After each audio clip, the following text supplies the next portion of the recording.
Owen! You destroyed my life! No, Dana. You destroyed it the moment you lied to me. Some people get roses for their anniversary. I got the director's cut of my wife's greatest hits. My name is Owen Lasker, and I'm 43 years old. I supervise logistics at a mid-sized shipping company in Grand Rapids, Michigan. I drive a 10-year-old Ford pickup, drink beer on weekends, and until 3 weeks ago, I thought I had a pretty decent marriage. That was before I found the flash drive.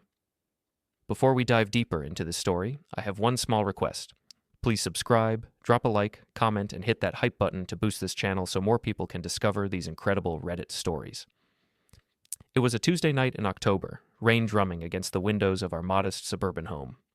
Dana was upstairs taking one of her marathon showers, the kind that lasted 45 minutes and left our bathroom looking like a steam room. Our 17-year-old daughter, Maya, was in her room, headphones on, lost in whatever online world consumed her attention these days. I was in my home office, a converted spare bedroom where I kept my computer and a filing cabinet full of tax returns and warranty information. Dana had asked me earlier to organize our digital photos for our 20th wedding anniversary slideshow. 20 years, 2 decades of marriage, and I was about to discover it had all been a lie. The flash drive was tucked behind our external hard drive, labeled in Dana's neat handwriting, Our Best Moments. I figured it contained vacation photos, or maybe some old videos of Maya's school plays. I plugged it into my laptop and clicked the first file. What I saw made me freeze. The video was grainy, obviously shot with a phone, but the audio was crystal clear. Dana's voice, breathless and excited, talking to someone who definitely wasn't me. The camera angle showed the interior of what looked like a hotel room, cheap furniture, generic artwork on the walls, the kind of place you'd find near the airport. God, Rick, your wife has no idea what she's missing, Dana's voice said from the speakers. Rick Munroe, Dana's subordinate at Premier Events, the corporate event management company where she worked as a coordinator. Rick, who came to our barbecues with his wife Camille. Rick, who called me Buddy and asked about my fantasy football team. I watched in sick fascination as the camera panned to show Dana and Rick together on a rumpled bed. They were partially clothed, obviously post-coital, sharing a bottle of wine and laughing about something. Owen thinks I'm at that conference in Detroit, Dana said, taking a swig directly from the bottle. He's probably home right now, heating up leftovers and watching SportsCenter. Rick laughed, a nasty sound that made my hands clench into fists. Poor bastard. If he only knew what his devoted wife does at these corporate retreats. There were more files, lots more. Videos spanning back almost 2 years, featuring not just Rick, but also Alex Grant, Dana's boss and the regional director of Premier Events. Alex, who was married with twin daughters. Alex, who had been to our house for dinner parties and always complimented my grilling. In one particularly damning video, Dana and Alex were in what looked like his office after hours. The city lights of Grand Rapids twinkled through the floor-to-ceiling windows behind them. This is so much better than going home to boring suburban life, Dana said, adjusting her blouse. Sometimes I think Owen suspects something, but he's too trusting, too stupid. Alex chuckled, straightening his tie.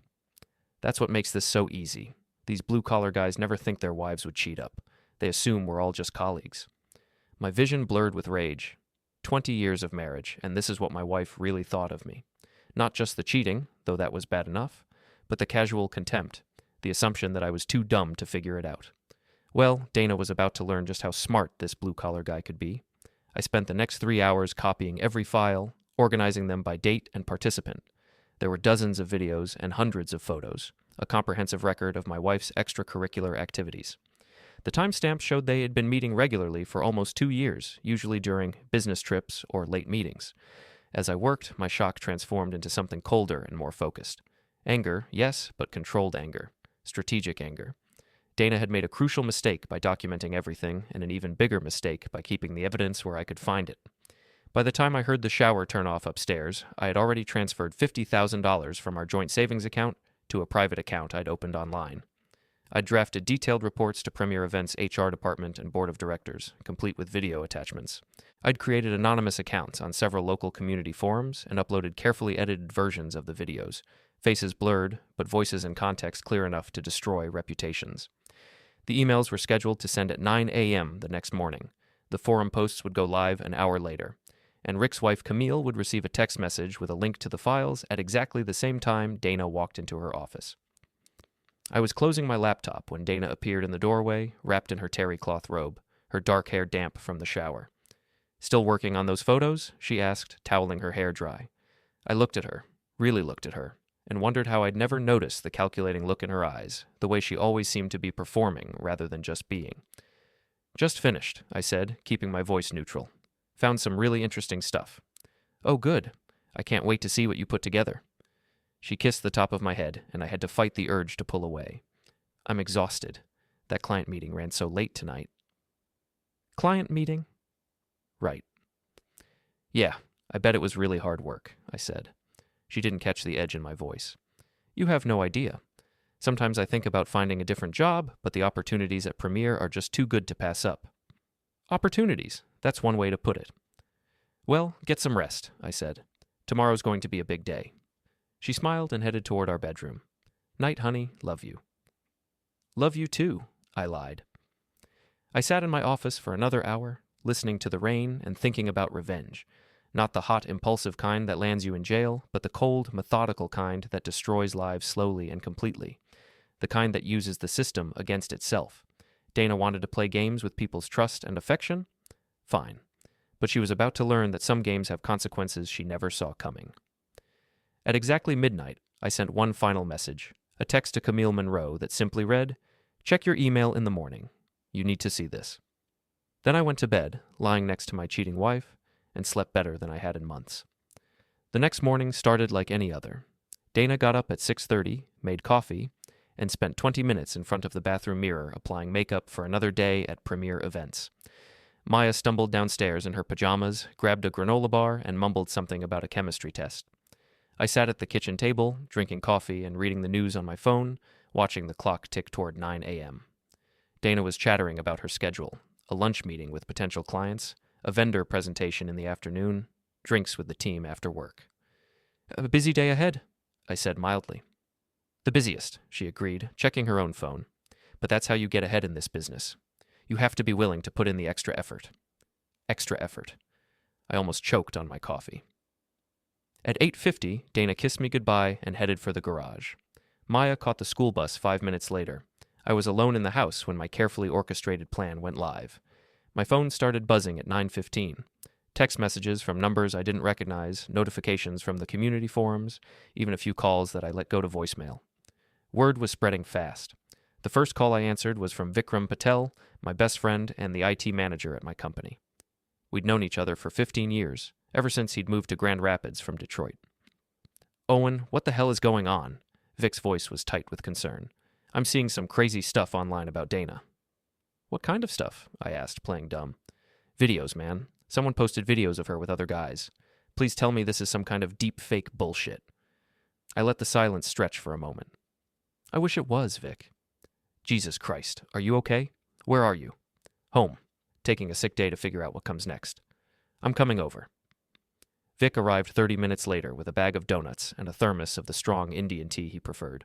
He's a small, wiry guy with graying hair and the kind of intense eyes that come from staring at computer screens for 20 years. More importantly, he's loyal, discreet, and has a talent for finding information that people prefer to keep hidden. Show me everything, he said, settling into my kitchen chair. I walked him through the discovery, the videos, the timeline of Dana's affairs. Vic listened without interruption, occasionally shaking his head or muttering curses in Hindi.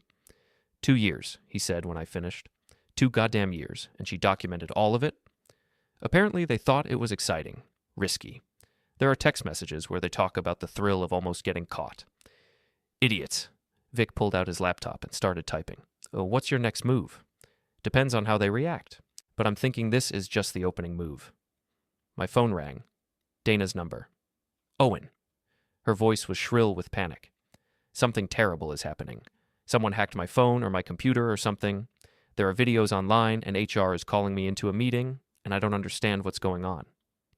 Slow down, I said, catching Vic's eye. He was grinning like a shark. What kind of videos? I can't talk about this over the phone. I'm coming home. Dana, you're scaring me. What videos? But she'd already hung up.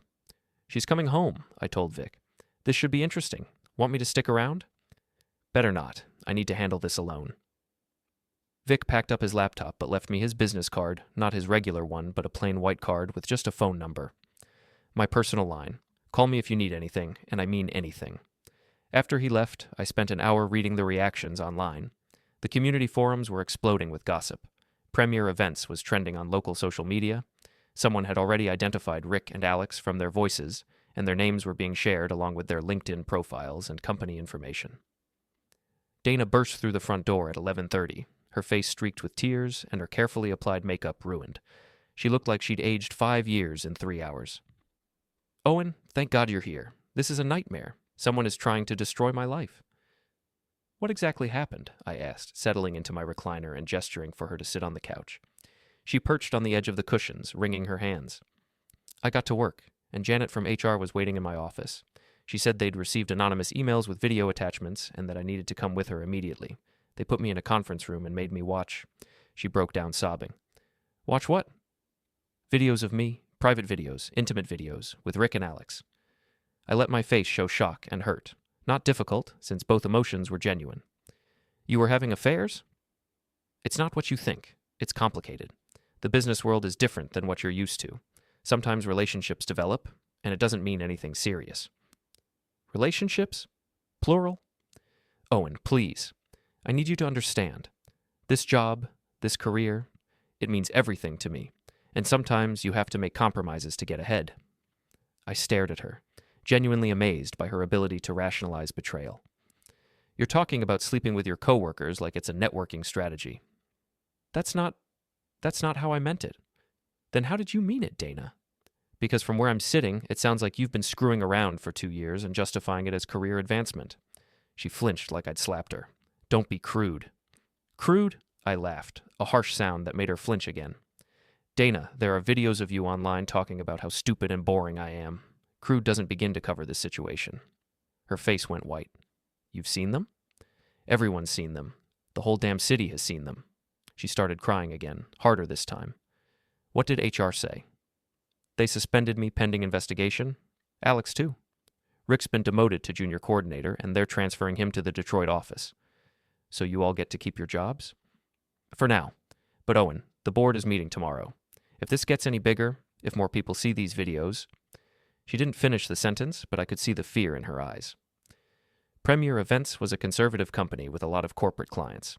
A scandal involving multiple employees wouldn't just cost jobs, it would destroy careers. "Who do you think did this?" I asked. "I don't know. Maybe someone at work who was jealous of my success, or maybe Rick's wife found out somehow."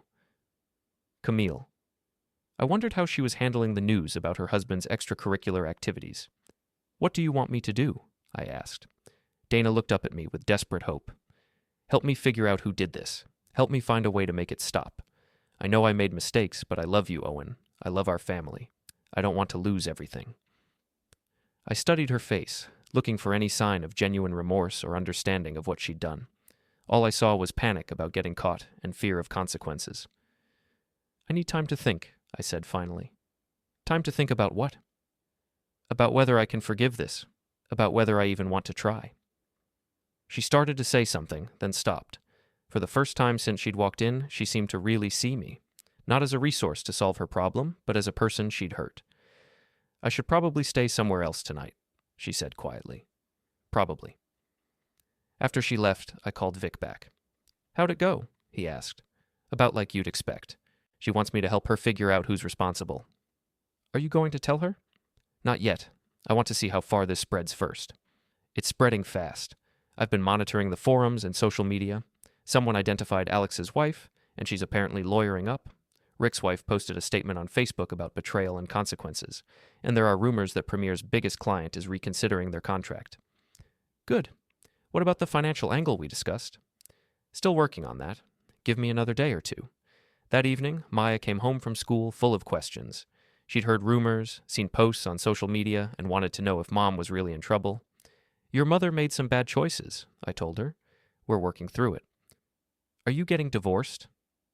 I looked at my daughter, 17 years old, smart, perceptive, and caught in the middle of a mess she didn't create. "I don't know yet, sweetheart, but whatever happens, it won't change how much I love you." She hugged me tight, and for the first time since finding that flash drive, I felt something other than anger. I felt protective. Dana's choices had consequences for more than just our marriage. They affected Maya too, and that made what I was planning feel not just justified, but necessary. By Friday, Dana's world was collapsing faster than a house of cards in a hurricane. Premier Events had fired her, citing violation of company policy and moral turpitude clauses in her employment contract. Alex had been demoted and transferred to their satellite office in Kalamazoo, essentially corporate exile. Rick had been terminated entirely after his wife Camille hired a private investigator who uncovered evidence of him using company credit cards for hotel rooms. I learned all this from Vic, who had become my unofficial intelligence network. His IT background made him naturally curious about systems and security, and he'd been tracking the fallout across multiple channels. "It gets better," he said, calling me Friday afternoon while I was at work. "Someone, and I'm not saying who, might have discovered that Alex has been padding his expense reports for the last 3 years. Fake conference fees, inflated travel costs, mysterious consulting charges. Interesting. How much money are we talking about?" "North of $200,000. The kind of money that turns a corporate scandal into a potential criminal matter." I felt a cold smile spread across my face. That would be unfortunate for Alex. Very unfortunate, especially since someone might have already sent copies of those doctored reports to Premier's CFO and their primary insurance carrier. Someone's been busy. Someone has a lot of free time and a flexible moral compass. That evening, Dana showed up at the house looking like she'd been hit by a truck. She'd been staying at her sister's place across town, but apparently even family support had its limits. "Can I come in?" she asked, standing on our front porch like a stranger. "It's still your house," I said, stepping aside. She sat heavily on the couch, and I could see the weight of the last few days in every line of her body. Her usually perfect hair was unwashed and pulled back in a messy ponytail. She wore no makeup, and her eyes were red from crying. "They fired me," she said without preamble. "I heard." Just like that. 22 years with the company, and they fired me over a personal matter that had nothing to do with my job performance. I stared at her, amazed by her ability to reframe reality. "Dana, you were sleeping with your subordinate and your boss. That's not a personal matter. That's a hostile work environment lawsuit waiting to happen." "It was consensual." "That makes it worse, not better. You created a situation where other employees could claim favoritism, harassment, or discrimination. Any decent HR department would fire you to limit liability." She looked surprised by my understanding of corporate politics. "I didn't think you'd know about things like that." "There's a lot you don't know about me, apparently, just like there was a lot I didn't know about you." "Owen, I'm sorry. I know I hurt you, and I know I made terrible choices, but I need to know. Are you the one who exposed me?" The question hung in the air between us. I could see the desperate hope in her eyes, the need to believe that her loving, trusting husband couldn't possibly be capable of such calculated revenge. "What makes you think I'd do something like that?" I asked instead of answering. "Because you're the only one who would have had access to the evidence." "What evidence would that be?" She flushed red. "The videos, the photos. I kept them on a flash drive in your office." "You kept pornographic videos of yourself with other men in our home office?" "They weren't pornographic. They were private moments."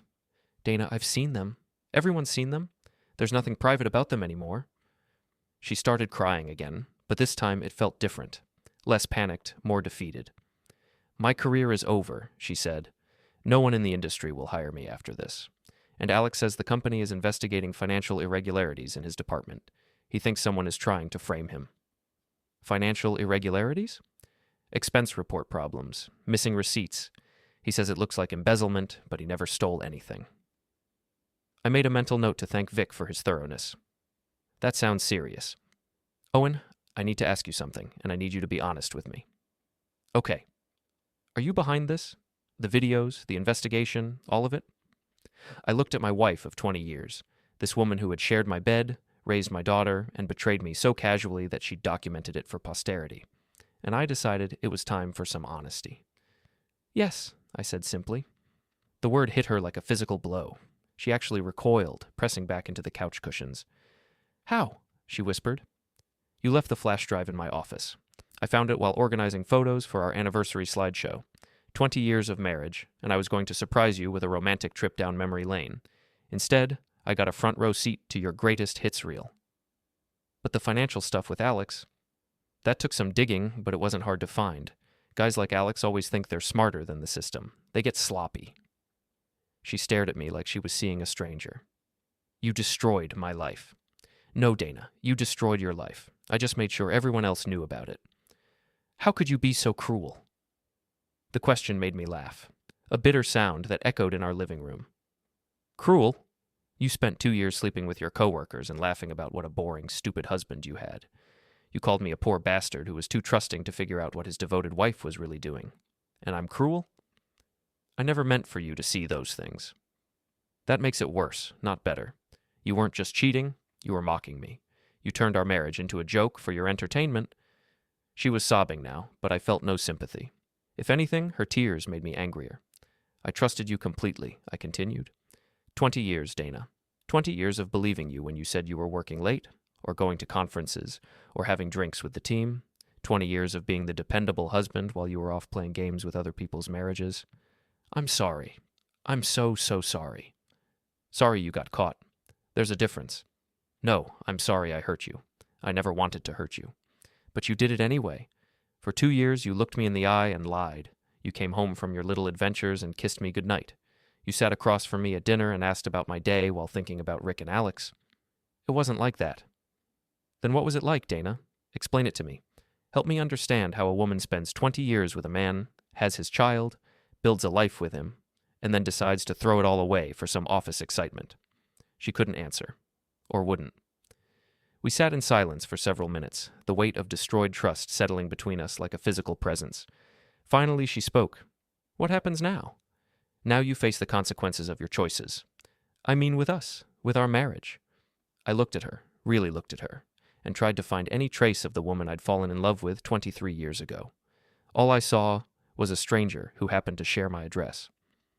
There is no us anymore, Dana. There's no marriage. There's just two people who used to love each other, and now we're getting divorced. Owen, please, we can work through this. We can go to counseling, rebuild trust. Trust? I stood up, suddenly too angry to sit still. Dana, you documented your affairs. You saved videos of yourself mocking me. You turned our marriage into entertainment for your lovers. What part of that suggests you want to rebuild anything? She had no answer for that either. I've already contacted a lawyer, I continued. You'll be served with papers next week. I'd suggest you get your own attorney. What about Maya? Maya will always be my daughter, and I'll always love her, but that doesn't mean I have to stay married to her mother. Dana left that night, and I haven't seen her since. But the story was far from over. In fact, the best part was still to come. 3 weeks later, I was sitting in the Riverside Tavern, a dive bar near the old warehouse district where premier events used to hold their team-building happy hours. The irony wasn't lost on me. This was probably where Dana had met Rick and Alex for drinks before heading off to their hotel rooms. Camille Munroe sat across from me in a cracked vinyl booth, nursing a whiskey sour and looking like she'd aged 10 years in the past month. Rick's wife was a small, fierce woman with short blonde hair and the kind of sharp intelligence that comes from years of managing other people's problems as a paralegal. I want to thank you, she said, raising her glass in a mock toast, for giving me the evidence I needed to destroy that cheating bastard. How's the divorce going? Better than expected. Turns out Rick was even stupider than we thought. The private investigator found credit card receipts, hotel loyalty program records, even GPS data from his company car. My lawyer says it's the most well-documented adultery case she's ever seen. And financially? Camille's smile was sharp enough to cut glass. Rick's going to be paying alimony and child support for the next 15 years. Plus, I get the house, his retirement account, and half his future earnings. He'll be lucky to afford a studio apartment when this is over. What about Alex? That's where things get really interesting. She leaned forward, lowering her voice even though the bar was nearly empty. The FBI raided Premier Events last Tuesday. Apparently someone provided evidence of systematic financial fraud going back several years. I kept my expression neutral. Financial fraud? Embezzlement, falsified expense reports, kickbacks from vendors. Alex wasn't just stealing from the company. He was running a whole operation. The feds think he skimmed over $500,000. That's a serious crime. 20 years in federal prison, serious. And since he used company computers and email systems, they're adding wire fraud and racketeering charges. I sipped my beer, processing this information. Vic had outdone himself. What about Dana? Camille asked. What about her? Is she implicated in the financial stuff? Not as far as I know. Her crimes were personal, not professional. But her career is finished. Completely. No one in the events industry will touch her. She's applying for retail jobs now. Camille nodded with satisfaction. Good. She destroyed my marriage just as much as Rick did. Maybe more, since she was the one with experience. Rick was just a stupid man thinking with his dick, but Dana knew better. We drank in comfortable silence for a while, two people united by betrayal and the satisfaction of comprehensive revenge. "Can I ask you something?" Camille said eventually. "Sure." "How did you stay so calm through all this? When I found out about Rick, I wanted to burn his clothes and key his car. You planned this whole thing like a military operation." I considered the question. I think it's because I wasn't surprised, exactly. Looking back, there were signs. Dana working later and later, business trips that seemed unnecessary, new clothes and lingerie that she never wore around me. Part of me already knew something was wrong. But you didn't confront her. What would have been the point?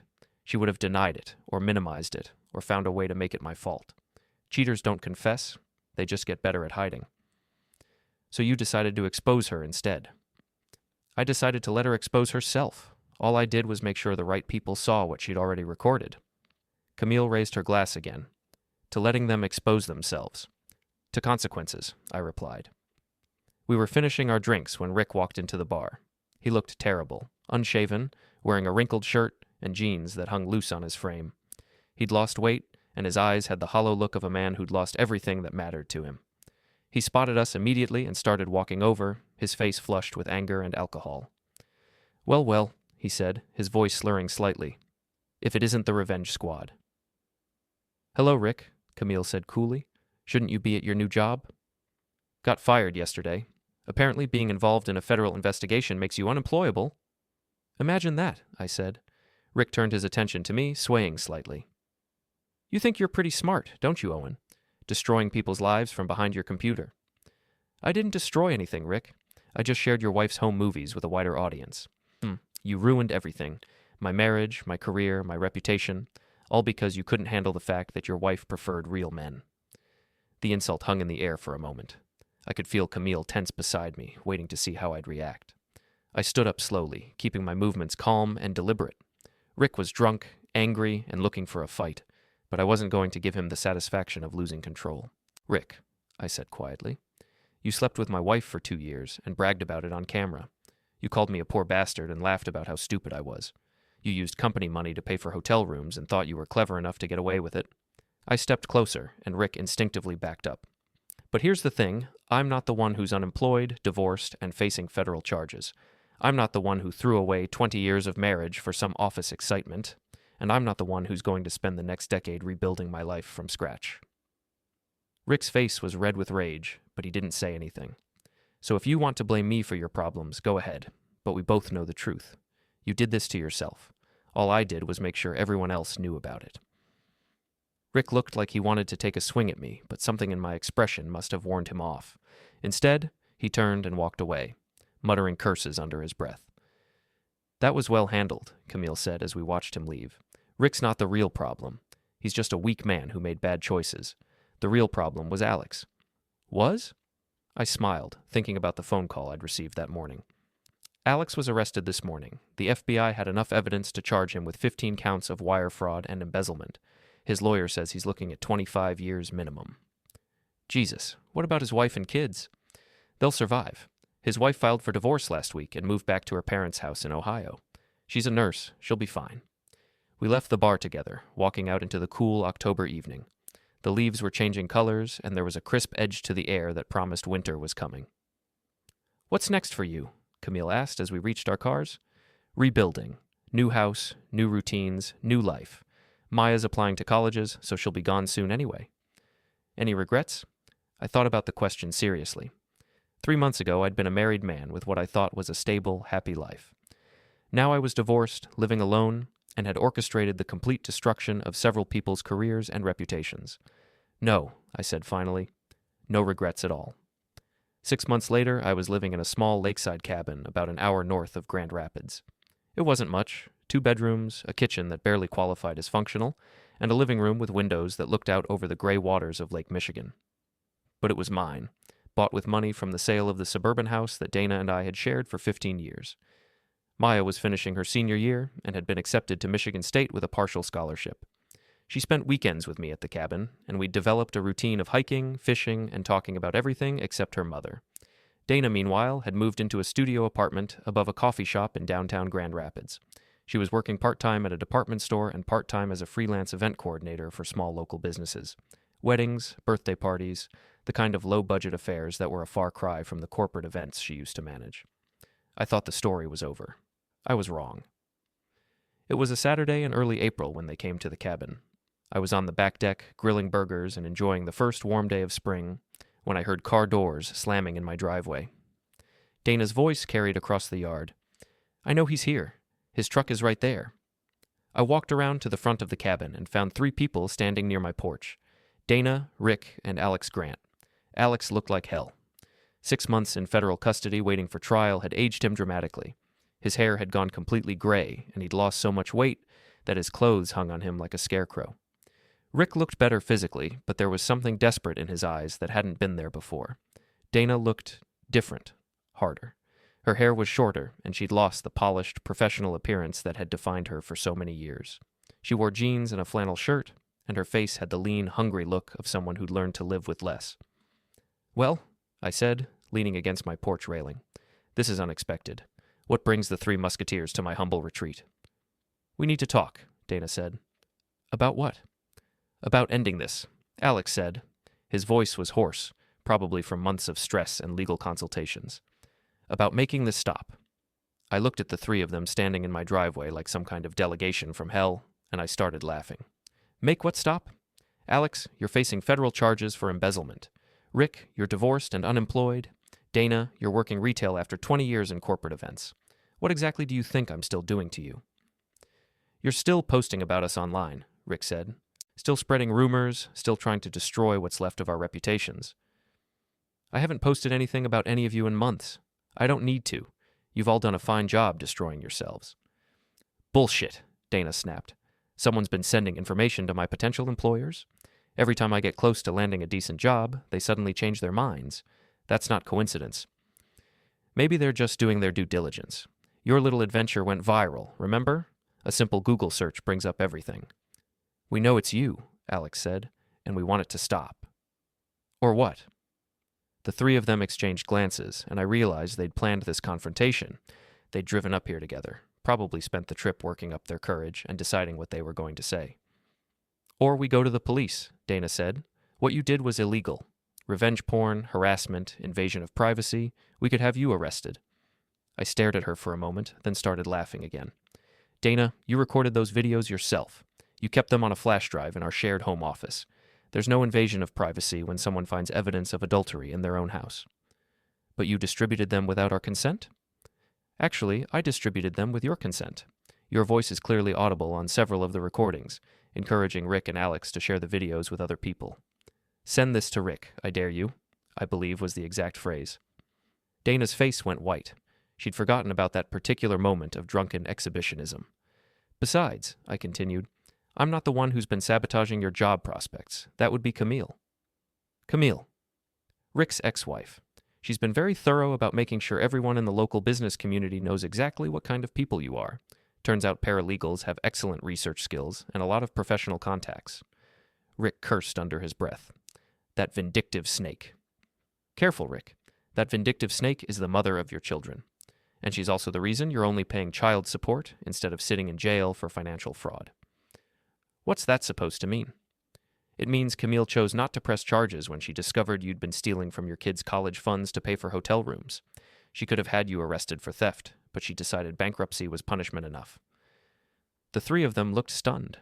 Apparently Rick had never told his partners in adultery about that particular detail. "Now," I said, "unless you have something else to discuss, I'd like you to leave. You're trespassing on private property." "We're not leaving until you agree to stop interfering in our lives," Alex said. "I told you, I'm not interfering in anything. Your problems are your own creation." You destroyed us," Dana said, her voice rising. "You systematically destroyed our careers, our marriages, our futures. All because you couldn't handle the fact that I found something better than our boring suburban life." "Something better?" I stepped off the porch, and all 3 of them instinctively backed up. "Dana, you're working retail and living in a studio apartment. Rick's unemployed, and his ex-wife got everything. Alex is facing 20 years in federal prison. If that's better than boring suburban life, you're welcome to it." "You're a monster," she whispered. "No, Dana. I'm just a man who got tired of being lied to." That's when Rick snapped. He came at me with a wild swing that I saw coming from a mile away. I stepped aside, grabbed his wrist, and used his own momentum to send him face first into the side of my truck. He hit the metal with a satisfying thunk and dropped to his knees, red liquid streaming from his nose. "Rick!" Dana rushed to help him, while Alex just stood there looking shocked. "You assaulted me," Rick said, struggling to his feet. "I'm calling the police." "Good idea," I said, pulling out my phone. "While you're at it, explain to them why you drove an hour out of your way to trespass on my property and threaten me. I'm sure they'll be very interested in your story." Rick looked at my phone, then at the red stains on his hands, and seemed to realize that calling the police might not work out the way he'd planned. "This isn't over," Alex said. "Yeah, it is." I looked at each of them in turn. "It's been over for months. You just haven't accepted it yet." "We could expose you," Dana said desperately. "Tell people what you really are. Show them how you manipulated and destroyed innocent people." "Innocent people?" I laughed. "Dana, there are videos of you mocking your husband while sleeping with your coworkers. Rick, you stole money from your children's college funds. Alex, you embezzled $500,000 from your employer. What part of any of that sounds innocent?" They had no answer for that. "Here's the truth," I continued. "You're not here because you want me to stop interfering in your lives. You're here because you can't accept that actions have consequences. You thought you were smart enough, attractive enough, entitled enough to do whatever you wanted without paying a price." I gestured toward Rick, who was still bleeding from his encounter with my truck. "But there's always a price. And sometimes that price is everything you thought you couldn't live without." Dana started crying. Not the manipulative tears she'd used during our marriage, but the broken sobs of someone who'd finally realized how completely she'd destroyed her own life. "I loved you," she said. "For 20 years, I loved you." "No, you didn't. You loved the security I provided, the stability, the comfortable life, but you never loved me. If you had, you wouldn't have been able to mock me on camera while sleeping with other men." "That's not true. Dana, I heard your voice. I saw the contempt in your eyes. You didn't just cheat on me. You enjoyed humiliating me. You got off on the idea that you were smarter and more sophisticated than your boring blue-collar husband." She couldn't deny it, because we both knew it was true. "Get off my property," I said quietly. "All of you, and don't come back." They left without another word, piling into Alex's beat-up sedan and driving away down the gravel road. I watched until their taillights disappeared around the curve, then went back to my deck and finished grilling my burgers. An hour later, Camille called. "I heard you had some visitors today," she said. "News travels fast." "Rick called me, crying about how you assaulted him and threatening to press charges. I told him to go ahead. I'd love to explain to a judge why he was trespassing on your property with his former lovers." "How did you know they were going to see me?" "I didn't, but I've been monitoring their communications for months. Dana's been trying to organize some kind of united front against you, and today was their big confrontation." "Monitoring their communications?" "Owen, I'm a paralegal married to a cheating husband. Do you think I don't know how to track phone records and social media activity?" I had to admire her thoroughness. "What happens now?" I asked. "Now they finally accept that it's over? Dana will keep working retail until she saves enough money to move somewhere else and start over. Rick will probably end up in rehab. He's been drinking heavily since the divorce. And Alex will go to prison for a very long time. And us? We move on with our lives. We rebuild. We find a way to be happy again." After we hung up, I sat on my deck watching the sun set over Lake Michigan, thinking about consequences and second chances. Dana was right about one thing. I had systematically destroyed their lives, but I'd done it using nothing but the truth and their own documented actions. They'd made their choices. I'd simply made sure those choices had appropriate consequences. For the first time in 2 years, I felt genuinely at peace. The next morning, I woke up to find a for sale sign in Alex's front yard, visible through the real estate website Camille had sent me. Dana's landlord had posted an eviction notice on her apartment door. Rick had checked himself into a rehabilitation facility in Detroit. It was finally completely over. I spent that day fishing on the lake, thinking about the future instead of the past. Maya would graduate in 2 months and head off to college in the fall. I was 44 years old, financially stable, and free from the weight of a marriage built on lies. For the first time in 20 years, I could be anyone I wanted to be. As the sun set over the water, I raised a beer and a toast to new beginnings and closed chapters. Dana had been right about one thing. I was a monster. But I was a monster of her own creation, and she'd gotten exactly what she deserved. They called me a villain. But in this story, the villain wrote his own ending.